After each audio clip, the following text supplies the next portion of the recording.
Hey listeners, my name is Elisha, the founder of the Witnesses podcast.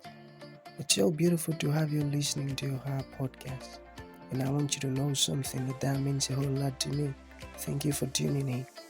And one thing I love to tell all of our listeners is it's not just about you listening, but listening to understand. Understanding is the most important thing, so important. So you have to listen, learn, and practice. Thank you so very much and happy listening. Hi, Lee. It's nice to have you on the show. How are you doing today? I am doing very well. Thank you for having me. Yeah, that's so good. Okay, so, you know, oftentimes I love to talk about the essence of this show, okay, which is to invite amazing guests like Lee to come talk to us about their triumphant stories. Because we believe that in our audience, there might be someone who is stuck up in a situation that Lee Oh, side is it's having some okay. vision. All right. So by that person or people listening to you speak, they might actually pick an information from you that will lead to their transformation. So that's basically the essence of the show. All right, Lee. Within the next few minutes, let us get started with your story, the challenges that you faced, and how you overcame them. Then afterwards, I've got some questions for you. Okay, over Sure. to you, Lee. Let's get started. Absolutely. I always like to just let people know, I'm going to talk about some potentially activating, like hard things to hear about, which, childhood sexual assault and um, some other traumatic things. But my story really starts at the age of 5. So around that time, I was living in Cincinnati, Ohio, with my parents in a multiracial home. So my father is Black, my mom is white, and we were being watched by a babysitter who lived down the street. And so my parents would go to work and they drop us off there each and every day. And I didn't have any recollection of anything being wrong there. In fact, that babysitter's house was one of my favorite places to go as a child. And so as I grew up, my parents started noticing that I was having some significant signs that something was wrong. So I started having night terrors. Like I would wake up in the middle of the night screaming, and they wouldn't be able to get me to calm down. I started grinding my teeth. I started having some really significant anxiety symptoms, to the point that I was having like panic attacks and refusing to eat at the age of 9 because my stomach was hurting so badly from the anxiety. And by the age of 12, I was, you know, really in the therapy system, seeing a lot of different psychologists, psychiatrists, and by the age of 14 was put on antidepressant and anti-anxiety medications. Actually, earlier than that, I was occasionally prescribed like really strong teenage years. I just had kind of learned like I'm an anxious human, right? This is just who I am. And there was a lot of like pain and problems that caused, both in friendships and doing well in school, and really feeling safe being away from home. And so at that time, again, I didn't have any memories of what had happened to me when I was a child. um I just knew that like no matter what I tried, I could not get rid of this just sick, anxious feeling that I had a good amount of my life, and something I was experiencing every day. So I ended up going off to college. I had looked at going to college several hours away from my family, and ultimately decided to go about an hour and a half away. Enough distance to be away from mom and dad, and also enough distance that they couldn't just pop in and say hi. I couldn't just pop home. And when I went to school, that was when a lot of the anxiety really ramped up. And so um, again, it was okay. I there was no thought of I'm gonna try to figure out like what's wrong with me. It was just like there's something wrong with me, right? Like this is just who I am. And so it all came to a head when I came home for my Thanksgiving break, our holiday break in late November from college. And I met up with an ex-boyfriend, and he sexually assaulted me at my parents' house. And so at that point, it was just like, okay, I'm already really struggling with the everyday symptoms. And now I'm trying to recover from this, and I'm I am a God loving human. And so like, I thank God that, a few weeks after that moment, I actually ended up meeting my now husband, who was like really a source of light and, of comfort, and like, hey, life's not supposed to be this hard. And like, you're actually supposed to feel better than this. You get to feel better than this. He was a source of that hope and that comfort, really. And so from that point forward, I still continued to have the anxiety symptoms, but now at least I had somebody that was kind of alongside me, really walking with me, like loving me through it.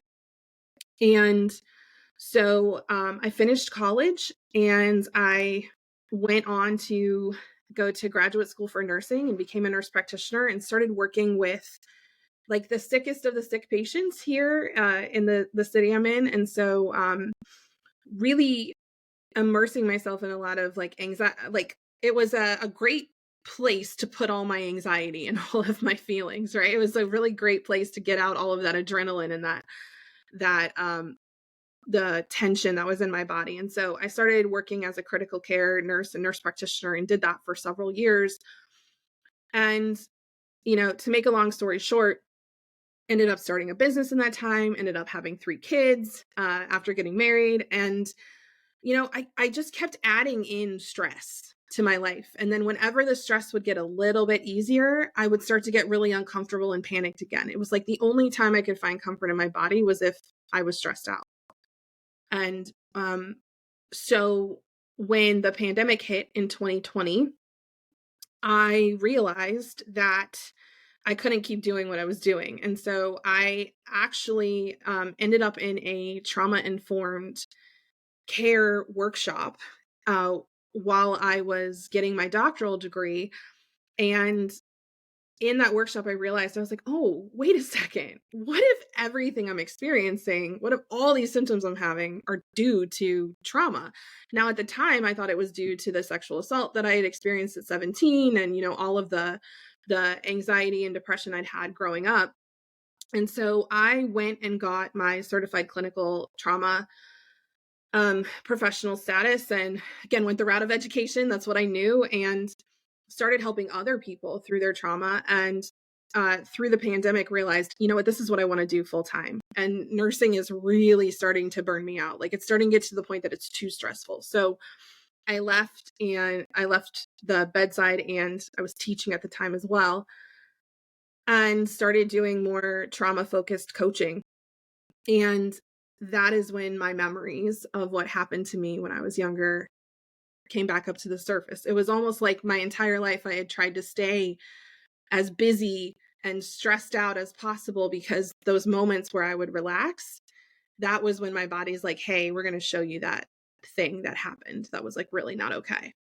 And so this was in 2021. And so I really just went through a dark, it wasn't a dark night of the soul. It was like dark months of the soul, really going, this changes everything that I've known about myself. And also, what would have happened if somebody had caught this? Like, what could my life have been like? There was so much regret and grief. And so really just did a lot of my own work, taking myself through my own process, and the process that I took so many clients through. And so out of that, as I healed, I realized, there's nobody talking about this. There's nobody talking about this. And if somebody had talked about this when I was younger, I might have seen it for what it was. And so that's when I decided to start our Institute for Trauma and Psychological Safety. So now, from a triumphant perspective, like really having done the work to understand how the experiences and the painful things that happened to me in the past, why they happened, how they happened, what the effect was on my body, on my relationships, all those things. And then taking that to, okay, how do I share that with the world? So it's been a really, it's just been such a meaningful way to make what happened to me, to turn it into something good, and to turn it into something that helps other people. Amazingly. Oh my goodness. Okay. let us begin first with the very first question. And it says, what is trauma? Like, can you define trauma? You got it? Yeah. So, I've said that word several times in my story. And so a lot of times people think, oh, well, trauma means that somebody like seriously hurt me, or that, something really bad happened to me. And yes, that those are examples of trauma. And also trauma is less about how serious or significant the thing was that happened. And it's more about how serious and significant was the impact on you. So we like to look at trauma as, what was the aftermath of the event? Like, what did the event cause versus what was the event itself?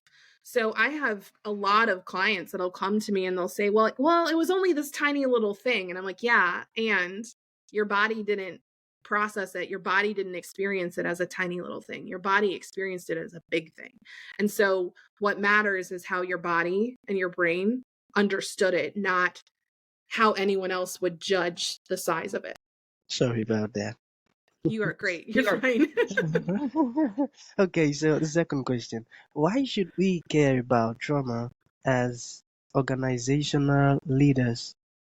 Why should Yeah. you get it? Yeah, it's one of those things that I think you can't measure. It's not the same as like your profits for the year, or like how many people you hired and fired, or all of those things. And so sometimes people say, well, why should we care about this? Like, what's the impact that it has? And again, I think it goes back to the definition of trauma is, look, if you have somebody who is experiencing something that's happening inside your organization and it's causing negative effects in their body, they're going to, like, that's not just going to go away. And also every single person excuse me, every single person who walks through your doors, right? Whether they're virtual doors or, it's not even just in organizations. Maybe it's, I'm going on a date, or I'm meeting a new friend, or I'm having a child, right? Anytime you enter into a relationship with someone else, they're bringing their past experiences with them into that moment. And so if you don't understand how the past can affect the present, then you're going to act in a way that's probably going to have negative impact in the future. Really? That's amazing. I got to the last question. It says, how can leaders develop emotional intelligence quickly and effectively? So it's actually very simple to develop emotional intelligence. And I want to be clear, just because it's simple doesn't mean it's easy. Right? It's very Right. simple, and it's also it's going to Yeah. require a lot of like energy and effort. So you can do it relatively quickly. It's gonna take some intentionality on your part. And really what it is this: anytime you notice yourself jumping to do something, right? Anytime you notice yourself reacting, whether it's to something that happened, something someone said, something someone didn't say, right? Anytime anything unexpected happens and you notice yourself like leaning in and jumping to react, stop and pause. And I know how hard it is for us to do this because, my job as a nurse practitioner, I used to walk into life and death situations every day. Like I was the person that you called if somebody was about to die. And so I understand what an emergency is. And I think so many of us, our bodies tell us that things are emergencies when they're not. And so you have someone in front of you that's upset with you, and your body goes, oh my gosh, we have to fix this immediately. And so if you notice that sense of urgency, the most intelligent thing you can do with your emotions is give them space to like move through you. And when I do this with clients, they're like, oh my gosh, this is the longest like 20 to 30 seconds of my life to just sit here and feel the feeling because I want to say something. I want to jump. I want to move. And oftentimes if they can just pause and breathe and go, right? And start to notice, okay, where am I feeling this? Like, what would I call this feeling? Like, am I angry? Am I sad? Am I confused? if you can start to understand the emotion that's moving through you, that's happening to you, and then you can start to make meaning of like, okay, well, what did this person say that like caused me to just feel this, or what happened right before I felt this? You're going to get so much valuable information. And a lot of times you're going to realize that the reaction you were about to have was to something in your past, not to the person who's sitting in front of you. So you're actually reacting to your mom from 20 years ago, not the woman who is the same age as your mom in front of you, who just said something that kind of reminds you of your mom, right? Like, you're reacting to your ex-husband, not the guy who's on this first date with you across from you, like, who says something, right? You're reacting to your past that the present's reminding you of. So if you can just slow down, give yourself 15 to 20 seconds. And a lot of people are like, okay, but like, how do I do that if I'm talking to someone? I say, you know what you say? You say, ooh, oh, I'm just going to let that sit for a second. Like, I really want to let what you just said sink in. Okay. So like, I'm noticing that when I heard you say that, my brain told me a story that this is what you meant. Is that what you meant? And so often people are going to be like, no, that's not what I meant. That's not what I meant at all. Right. But Yeah. what you're doing is you're allowing the space for that feeling. So, you're going to throw a lot of people off when you start to communicate this way, because this isn't how people traditionally communicate. People aren't usually that intentional. And what's going to happen is people's nervous systems, their bodies are going to feel you calm down, and their bodies are also going to go, oh, okay, I said something that bothered her, but she didn't snap at me. She Yeah. took a minute and felt it. So like, it's safe for me to say things to her without her reacting. Oh my goodness. I'm really enjoying our conversation, Lee. Your words are so filled with so much insight. Amazing. I love that. Thank you. Thank you. Okay. Yeah, all right. So the last question, okay. So it says, how can organization increase employee retention and satisfaction? You got it? Okay. Yeah. It's really the same answer I just gave you in a little bit of a different form. Slow Okay. down. Slow down and listen, right? Like, listen to people. When I talk to people who are unhappy in their jobs, in their relationships, in their organizations, like in their lives, a lot of times what you end up hearing underneath it about all of it is like, nobody's listening to me. Nobody's caring about me, right? What I have found is that if you really take the time to stop and pause and to slow down and be intentional in your conversation with people, and you see them and you hear them and they feel like you listened to them and respected them and like showed them kindness, you can say things they don't want to hear. You can make decisions they don't necessarily agree with.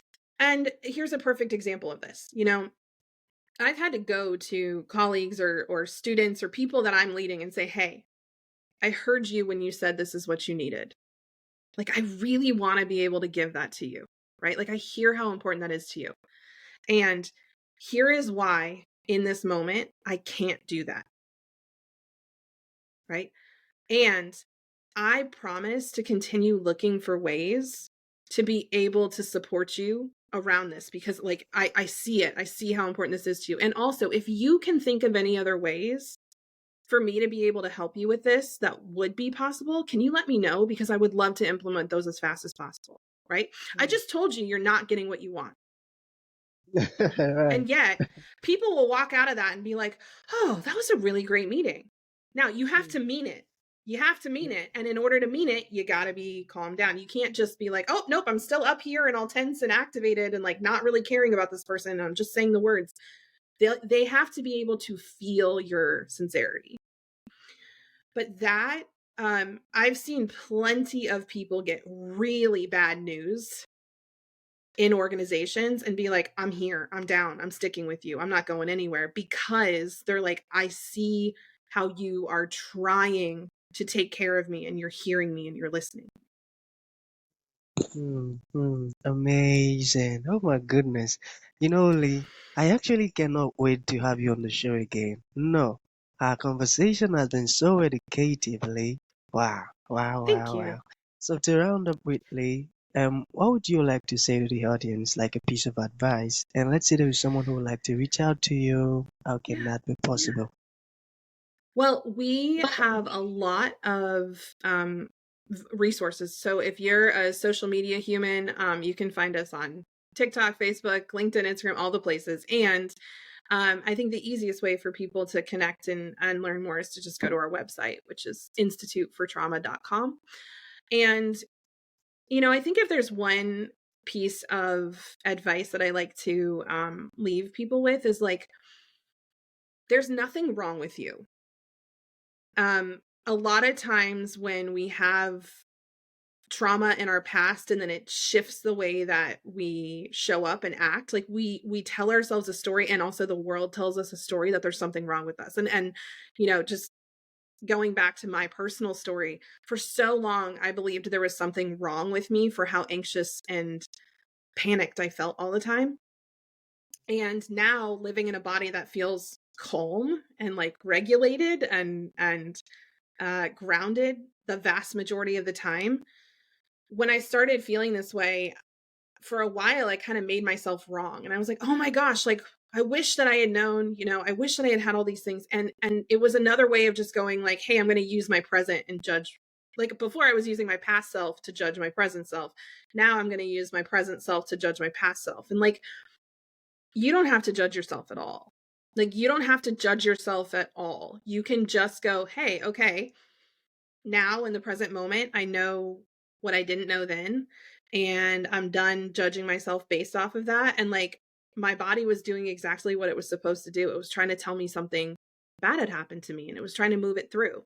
And so I can thank my body for showing up for those 25 years in that way, because all it was trying to do was help me. Beautiful. So beautiful. All right, Lee, that's going to be the end of the show. Thank you so very much for your time. You're good.